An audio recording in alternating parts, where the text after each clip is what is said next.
Hi, this is Claire Prezia, and in this video today I'm going to show you how to make this card, which features a background that I made using a full background die and then used it as a stencil. It also features some of the new Hero Arts 2017 summer catalog stamps. To start off with, I have already die cut a piece of scratch paper using the Hero Arts Star Confetti die.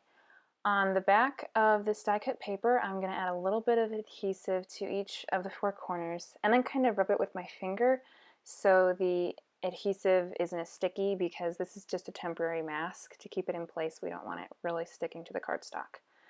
So now that I prep my cardstock with some anti-static powder, I'm going to place my stencil on top, and then I'm going to smush in a lot of Versamark ink, just cover it up.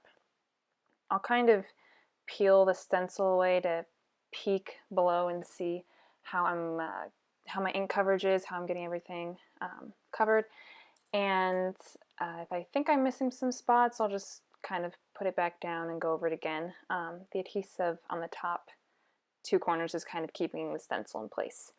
So when I like everything, I'm just going to cover that with some clear sparkle embossing powder and heat set that, and it'll give us a really nice little background. I also made some not so subtle cards using the same technique last week for the Hero Arts blog, and I will link to that. So next step, these unicorns are new to the summer catalog 2017. Maybe one of my favorite stamps from the entire release, just because I really like the unicorns. They're a very cute, whimsical style. And we're just going to stamp the two unicorns in Versamark on some Canson Bristol ink or paper, and then we're going to heat emboss them in gold.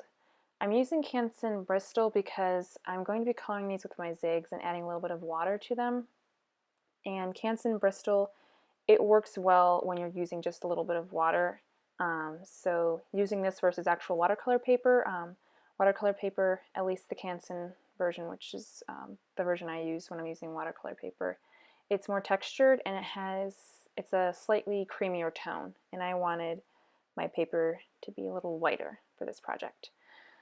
So for the hair of the unicorns, I'm just using my pale or light pink zig, and then I'm adding some water to kind of spread it out. And then for the body of the unicorns, I'm using light gray, and again spreading that out with some water, and then gray-brown for the hooves. So you'll see me using this kind of funny tip to spread the water around. That was actually a water brush. I took the tip off because the barrel was squeezing out too much water. I just got this brush, so I wasn't quite adjusted to how to use that. So I just took the tip off because I liked the tip itself. And to finish the unicorns off, I added some Wink of Stella. I think I used the wrong pen though. I have two pens and one of them doesn't squeeze out that much glitter. I don't know why I haven't gotten rid of that one, but I just keep it around. Anyway, not that that matters, but so for the sentiment for this card, it's pretty special to me. It's one of my first stamp sets that I've ever designed. It's my handwriting. It is something magical. It's part of the summer catalog as well. And I stamped that in Versamark, and I'm going to heat set that, or heat emboss it in gold. Just goes really well with the unicorns. Once I've cut my panel down, I'm going to take a corner rounder, or not actually a corner rounder, a scallop scissors, and then I'm going to round the top two corners with the scallop scissors. This is kind of one of the things I like to do whenever I have to round corners. I just use scallop scissors because corner rounding punches, they're bulkier and they're more expensive, and yeah, I've been using this little cheating trick for basically about as long as I've been card making. I just couldn't afford the punches to begin with, so that's a way to get around it.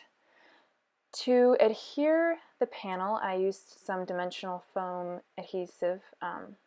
It has adhesive on one side, doesn't have adhesive on the other side, so I just add my own tape to that. And it keeps my panel pretty flat since it's so long and I can just cut it to size. For my unicorns, when I added a little bit of water, the paper kind of curled, and I liked the dimension that it gave. So to keep that, I'm adding some tape adhesive to the center of the bodies, and that will be what's flat against the sentiment panel. And then I'm adding some more of that dimensional adhesive to the tail and behind the head, and that will kind of keep those parts of the unicorn popped up. So I just removed the backing behind that panel, and then I'm just going to add some sequins, and that will pretty much top it off. I added these sequins really quickly at the end because I thought I was running out of memory on my SD card, so I just squished them on real fast and then adjusted them afterwards. So here is the card again, and I also had another set, a clear set that I designed for Hero Arts for this summer release, and that will be on my blog. And I just want to quickly thank everyone at Hero Arts. I'm kind of sleep deprived right now, so I hope I don't miss anyone. But I especially want to thank Erin and Laura and Robin and Ron and the entire design team, and just everyone at Hero Arts, and Tammy and Libby. They're all awesome. And yeah, you guys are awesome. I'm not going to try to talk anymore since I am kind of loopy right now. If you have any questions or comments, you can leave them on the blog or on the YouTube comment section. I will have supplies listed in the YouTube description box and on my blog. So thanks for watching and have a great day. God bless. Bye.